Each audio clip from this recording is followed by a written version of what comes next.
Olá, pessoal. Eu sou a Caroline, sou professora do curso Ideia e estou aqui para mais uma aula de Filosofia e Sociologia, tá? O assunto de hoje é Friedrich Nietzsche, um dos filósofos mais polêmicos e também mais famosos até hoje. Antes de começar o vídeo, eu vou pedir para você deixar aqui o seu curtir, que isso ajuda demais a gente e também incentiva bastante para a gente continuar com o nosso trabalho, tá? Então, para entender um pouquinho do Friedrich Nietzsche, a gente tem que entender um pouquinho sobre a sua vida, porque o Nietzsche é um daqueles filósofos que você tem que entender o seu contexto, né, a sua biografia, para poder entender um pouco da sua obra.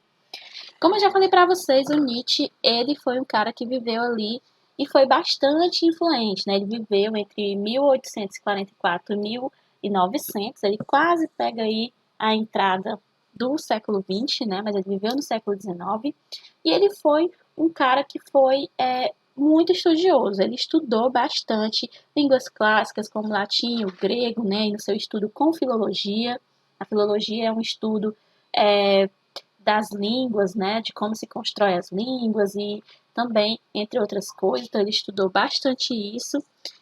O Nietzsche ele se dedicou a estudar bastante a moral judaico-cristã, né, ele estava comparando ali, fazendo uma espécie de comparação da sociedade antes e depois do cristianismo, então a gente vai ver que as obras dele vai ter bem essa pegada.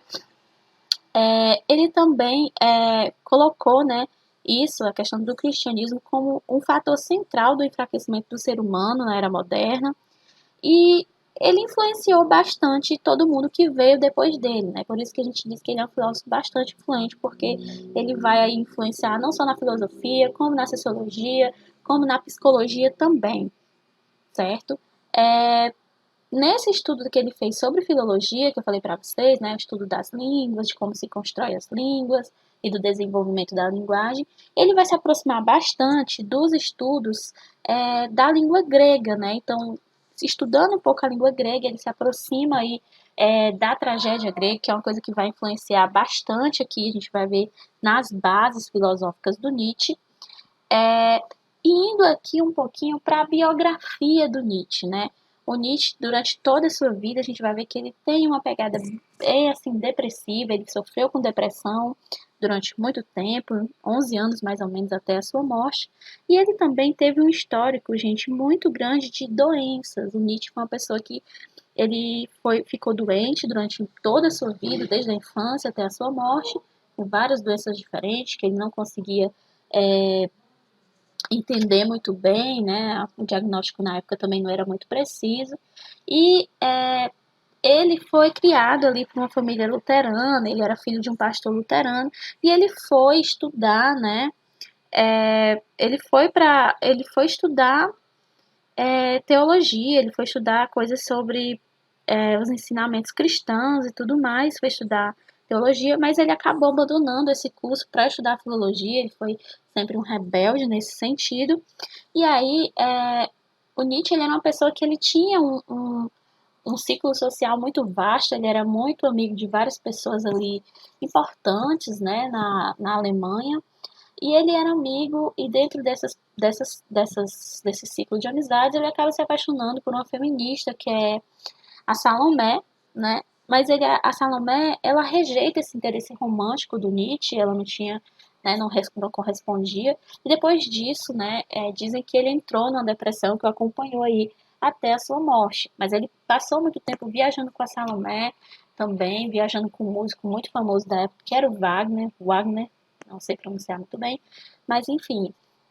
E ele acaba se afastando dessas pessoas depois que a Salomé, né, o rejeita, e também do Wagner porque ele não concordava com alguns posicionamentos políticos, né, dentro do campo da música e dentro do campo mesmo dos pensamentos, porque ele tinha um pensamento muito nacionalista, o Nietzsche ele não concorda muito com essa perspectiva, não concordava, e aí ele vai viajar, né, a Europa inteira, ele viaja toda a Europa, fazendo tratamentos alternativos para sua doença, para suas doenças. E muitas pessoas acabam falando que esses tratamentos alternativos acabaram complicando o quadro do Nietzsche, porque ele vai usar medicamentos que ainda não eram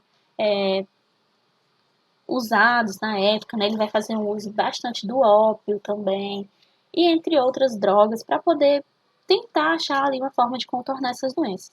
Até que chega uma certa fase da sua vida que ele entra em colapso, né? E ele fica incapacitado, né, ele passa 11 anos aí incapacitado até a sua morte, vai ser cuidado pela sua irmã. E nessa parte dele ser cuidado pela irmã, é onde a obra do Nietzsche vai acabar sofrendo várias interpretações equivocadas, tá? Porque a irmã do Nietzsche, ela era extremamente antissemita, o marido dela era extremamente antissemita também, mas o Nietzsche, ele nunca foi antissemita, na verdade ele não concordava com esse pensamento antissemita, com esse pensamento nacionalista, mas ele tinha já aí uma obra muito vasta, muito grande, e a sua irmã acaba usando dessa obra, descontextualizando alguns trechos, para fazer com que as pessoas pensassem que ele apoiava e que ele era, fazia parte, né, desse pensamento.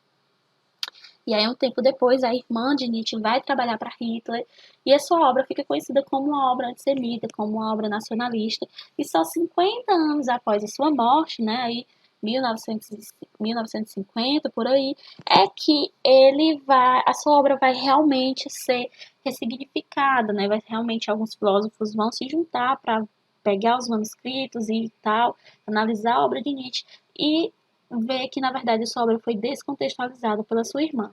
E esse é um problema que acompanha Nietzsche até hoje, porque hoje a gente fala muito sobre Nietzsche, a gente vê muitos escritos sobre Nietzsche, a gente vê livros e pessoas inteiramente sempre comentando, mas as pessoas distorcem um pouco a sua obra por ela já ser uma obra polêmica, né, uma obra que foi aí famosíssima, acaba sofrendo esse tipo de repercussão. Mas vendo aqui, né, para a filosofia do Nietzsche, para a gente entender um pouquinho dessa filosofia, para a gente entender a base, né, do pensamento de Nietzsche, a gente tem que entender as suas bases filosóficas. As bases filosóficas que o Nietzsche vai ter, elas são as bases apolíneas e dionisíacas. São uma espécie de metáfora. Lembra que eu falei para vocês lá no comecinho do vídeo que que ele teve esse apego, né, ele foi estudar aí a filosofia grega, ele faz desculpa, ele faz um estudo ali dos filósofos pré-socráticos, ele quer até uma críticazinha a Sócrates, mas aí, dentro disso, né, ele estudou a tragédia grega e ele usa dos deuses gregos para fazer as suas bases. Quando a gente fala de apolíneos, a gente vai pensar no deus Apolo, que é um deus ali mais da ordem, né, um deus ali da razão, né, da organização, que é tudo mais organizado. E no Dionísio, né, que é a base dionisíaca, a gente sabe que Dionísio era o deus da festa, o deus da farra, um deus da desordem. E aí, como é que isso vai se colocar dentro de bases filosóficas do Nietzsche? O Nietzsche vai dizer que hoje não, desculpa, que naquela época as bases eram muito apolíneas, muito focadas na razão, né?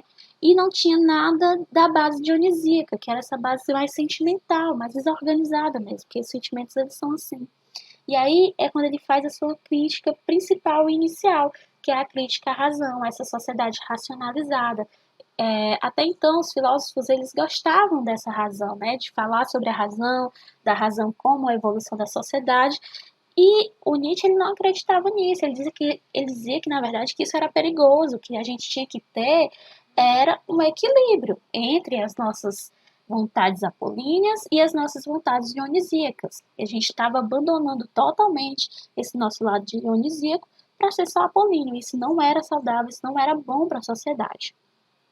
E aí eu quero entrar agora com vocês nas obrazinhas, né, polêmicas do Nietzsche, mas que também revelam bastante sobre o seu pensamento.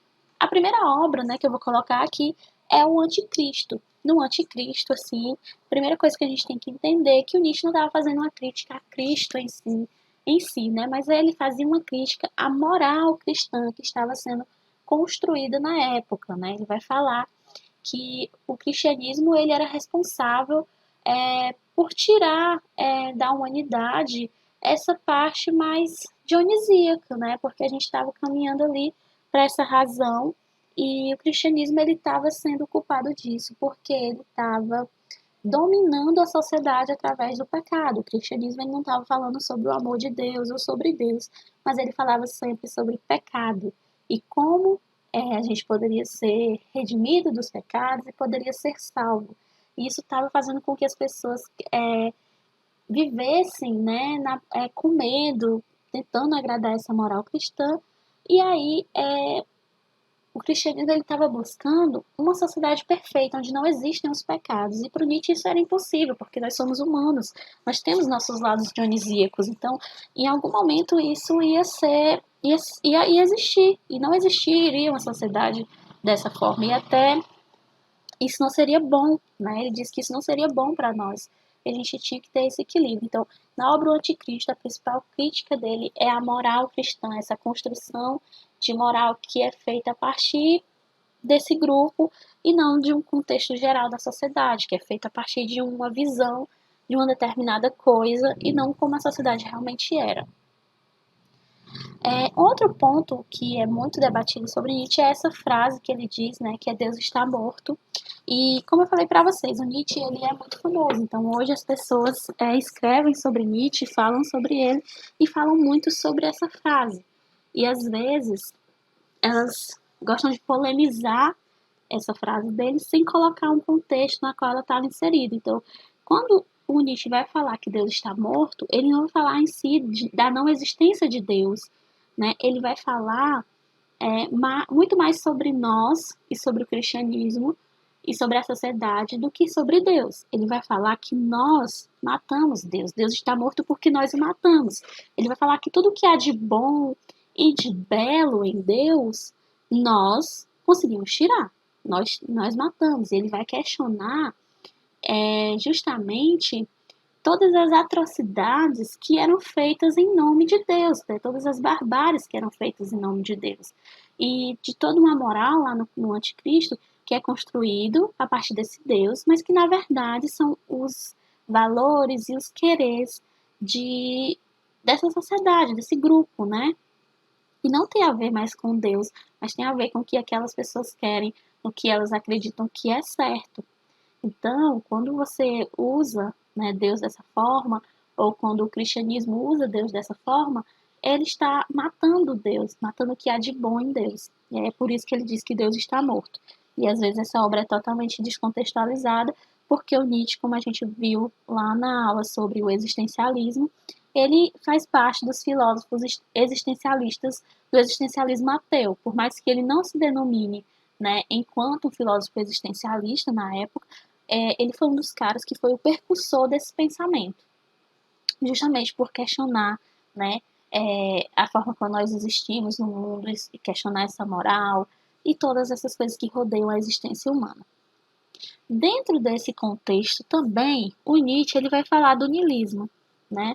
Ele foi um grande estudioso do Schopenhauer, né? Ele inclusive deixou a leitura do Schopenhauer por considerar o Schopenhauer demasiadamente depressivo, demasiadamente triste, e algumas pessoas até colocam Nietzsche nesse hall, né, de filósofos nihilistas, mas eu particularmente não acredito nisso.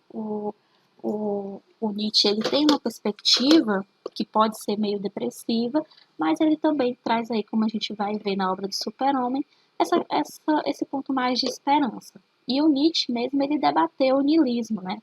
De uma forma... O niilismo ele é um conceito que ele é muito amplo se a gente for debater. Mas eu vou trazer aqui de uma forma muito, muito geral e assim até meio superficial para a gente entender o niilismo. Ele é como...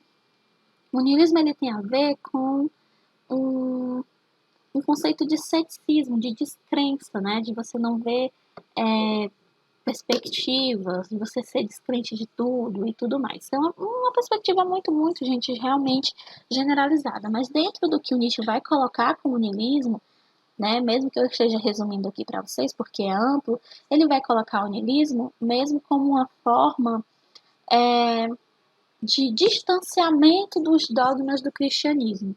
Né? Ele vai colocar o niilismo nesse sentido, de você ser descrente desses dogmas, de você se afastar desses dogmas para você poder criar os seus próprios dogmas, para você poder ver, né, como realmente era a sociedade. E aí, dentro disso, a gente tem um outro conceito que o Nietzsche vai trazer, que é sobre o super-homem. Né? O super-homem, que ele vai colocar aqui, é justamente aquela pessoa que consegue achar um equilíbrio entre as bases dionisíacas e apolíneas. porque vai ser a pessoa que consegue ver, né, racionalmente, sem abandonar a sua razão. Uma pessoa que se afastou dos dogmas da igreja, que se afastou dessa moral cristã e consegue, né, ver acima do bem e do mal, consegue ser uma pessoa que tem esse equilíbrio, né? E ele vai dizer que existe o super-homem, que ele pode existir, por quê? Porque ele acredita que o ser humano ele é dotado de vontade, ele é dotado de querer, ele é dotado de vontade de poder. Então, há esperança, né? Há uma forma de se conseguir chegar ao super-homem. E o super-homem, ele não é só essa pessoa que encontra o equilíbrio, mas uma pessoa também que busca as outras pessoas para encontrar esse equilíbrio junto com ele. Depois que ele consegue, ele meio que sai, né? Ajudando outras pessoas a encontrar. Então, assim, como eu falei para vocês, a obra do Nietzsche ela é bem densa, ela é bem extensa, ele é um cara que é muito debatido. Eu tentei aqui resumir para vocês os princípios assim mais importantes do Nietzsche. E eu acho que as interpretações, né, que que a gente tem sobre Nietzsche são muito vastas e que nada como uma leitura do Nietzsche para que você veja dos seus livros, da sua escrita, o que ele estava dizendo, você poder tirar suas conclusões e, né, entender realmente o que esse filósofo estava querendo dizer, porque como a sua obra sempre foi descontextualizada, sempre foi interpretada de muitas formas, hoje a gente continua com essa problemática, mas eu acredito que o Nietzsche é um cara muito interessante e muito fantástico de se ler.